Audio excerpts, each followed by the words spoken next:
Good morning and welcome to day 2 of the Security Watch India conference being held on the 10th of December 2009 at the Hotel Lalit, New Delhi. And with me is Mr. Hampton Dowling, who is a director on board L3. Mr. Dowling, welcome to India and indeed to the conference. Good to be back here again. We'd like to know, Mr. Dowling, L3 is one of the largest homeland security subcontractors and contractors indeed in the United States. Yes. What exactly in the world? Okay, great. So, thanks for correcting me. What exactly is it that L3 does, and what are the systems and solutions and processes that you're offering here in India? Well, my goodness, the needs and the requirements that India has after 2611 are just extraordinary, and it really is much more than just individual pieces of equipment. It's a lot more than just what you can put in a box or deliver to a building. It really is bringing into the public sector and some of the critical infrastructure in the private sector some large-scale, true security solutions. So it's not just a matter of delivering a piece of scanning equipment or explosive detectors or cameras or surveillance capability. It's really bringing in smart technologies. It's bringing in access management processes and solutions that provide more than one capability, that address more than one vulnerability, and it does so in a manner that it actually increases the efficiency of traffic. It doesn't preclude commerce from taking place. You really don't want to have any operation slow down. You really want to add value while you increase the level of security. So with L3, because we are candidly the largest provider of installed security solutions around the world, we understand what it is that needs to be delivered, how we discuss our solutions in the context of the business processes, the business practices of both the public and private sector, and we work with our customers to figure out how do we improve their security while still adding value and resilience to their bottom line. Can you give us one good example of where you've done work which could be replicated here in India, or it would be relevant to the Indian context? Oh my goodness, yes. We, for instance, today we're helping the Republic of Korea, South Korea. They have tremendous security concerns, and they have for a long time. They certainly embrace new edge technology. They produce a lot of it themselves. We have a great relationship with the Republic of Korea, and we right now are providing a lot of the surveillance and smart security solutions for their national shrines, for their government buildings, for a lot of our U.S. Air Force bases in Korea. And we do so in a manner that actually has increased the efficiency, actually increased the accessibility to these public facilities by the public without jeopardizing security. And they've actually been able to decrease the number of police and staff that have to attend to these facilities, and we've actually lowered their operating costs. I mean, a lot of, maybe this is too much detail, but the importance is that, just as here in Delhi, where we have a lot of cultural facilities, a lot of public facilities where you need to have traffic continue. You want access to be maintained. But they are also targets of terrorism, for insurgency.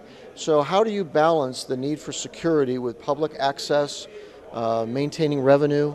That just what we're doing in Korea is an example. What we're doing in Mexico City is an example.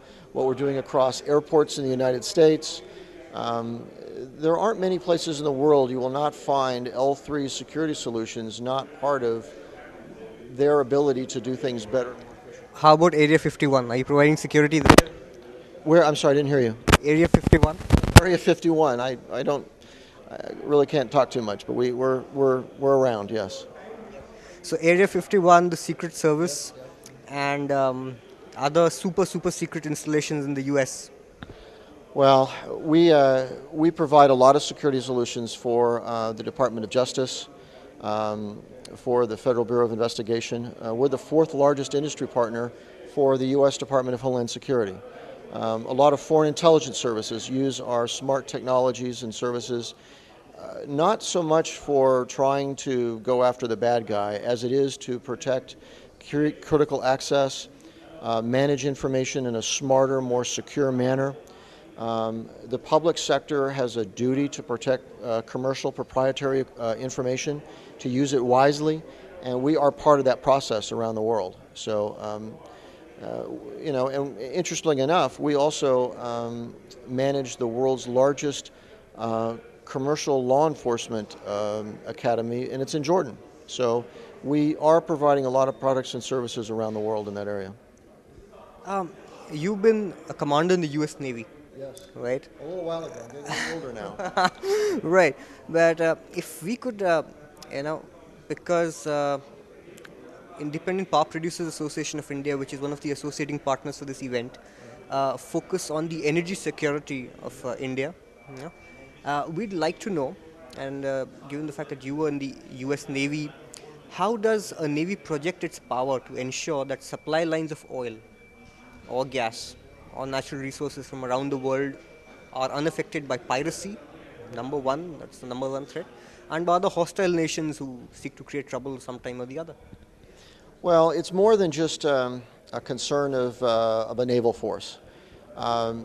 In order to maintain the supply, the lines of supply chain as it goes across the sea, you have to address the entire commercial loop. It's from the point at which containers are stuffed, to use a term of industry, to how it's brought into a port, when it's loaded on the ship, how it's transported across the ocean, and you're looking at the process on the other end to where it's finally delivered to a truck that takes it to the marketplace. There is a role for a variety of agencies to manage and secure that entire supply chain, what we call the secure commerce supply chain. Yes, part of it is afloat out at sea. Part of it is to ensure that piracy is mitigated. And I will tell you, piracy is increasing around the world. Whether it's not just off Somalia, you're seeing quite a bit of an increase just around the Indian subcontinent. South America, Latin America is seeing an increase in that because there's a large amount of unregulated water. So it becomes important that smart technologies come into play, where you're able to, for communication control centers ashore, to actually see what it is that a ship is viewing, to be able to monitor a situation from far away, and then perhaps if there is an event, perhaps there's an opportunity to provide some interdiction. But when these guys are getting pretty crafty. They're finding ships that are sometimes 800, 1,000 miles from shore, and having some piracy event. That's a very hard thing to mitigate and defend against. So what you do is you really try and make the system smarter. You make the ship's company, the captain, smarter. You provide increased communication, and you try and solve the problem closer to shore in our seaports. You try and make every target harder and less interesting for pirates.